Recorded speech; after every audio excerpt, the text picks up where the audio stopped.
Welcome to Kumbasoft DPAA tutorials. This tutorial is one of two talking about CLI administration. This one is about a simple usage of the tool.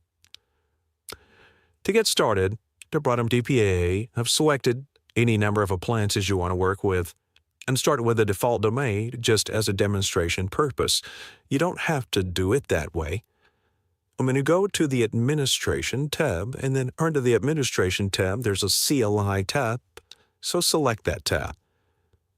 When you bring the screen up, the tabs listed on this screen reflect the appliances you have selected. So if I don't have any more active, if I were to change my appliance selections, the tab you see here would change as well.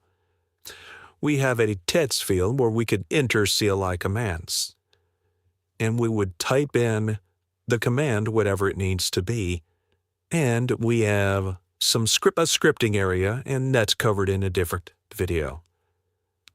To get started, what we're going to do is we're just going to go over here to this Hamburger menu, which is very convenient for us.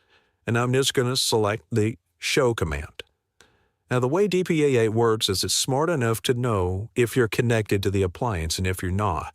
And for each appliance that you have selected, when you're entering the command, it sends each of those commands to a different output tab for each individual appliance. So we can see different things in here, and we may see different things in here. But at the end of the day, it will make the SSH connection for you, and then it will connect through mail. Of course, if this is going to work for you, you have to have an account associated with the appliance where you have SSH access, and you have to have the SSH service set up for any of this to work. But the convenience is just to be able to go through and execute a command. Now, we can scroll this command, unlike what you can do say in something like putty. We can scroll this to see everything that the output has. So we can see that we logged in. We can see the various other information, and we can scroll through, and the same is true on the other appliance. But when you have an identical command, it doesn't really matter.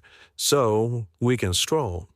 The other thing we can do is if we have a busy screen like this, the Hamburger menu lets us go down, and we can clear CLI screens as well so that we can get back to a simple prompt that we can then work with.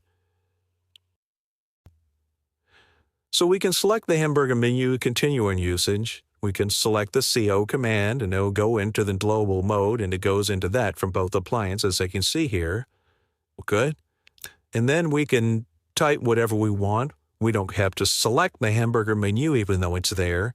So if I'm going to type exit and hit enter, then we've got that on both appliances as well, and you can see that we're out in the global config mode.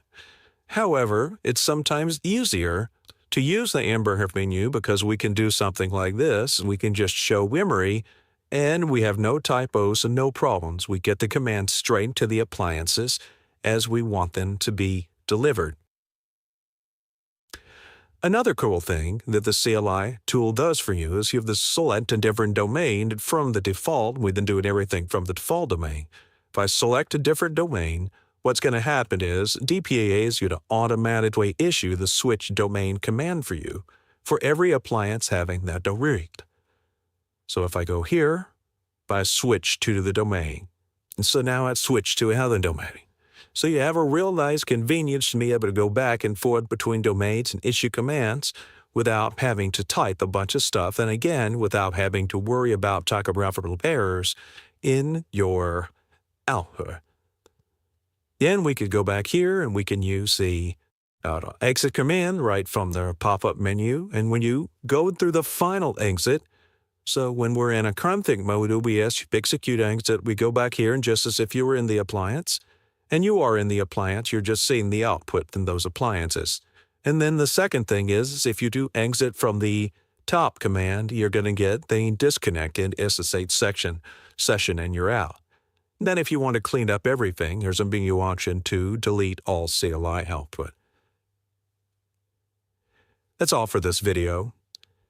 If you want to see other videos and suggestions, especially part 2 or the second video of this series, go out to www.kumbasoft.com, move to the Features and Tutorials page there, and you'll see all the videos we have for the DPAA tool, and don't forget to subscribe while you're there, because that will let you know when we've released new videos, which include updated videos about different features that are available to you throughout the different tutorials and sections of the tool, and anything that's new that we release that we feel would be available for will also be there. So thanks for watching, and have a nice day.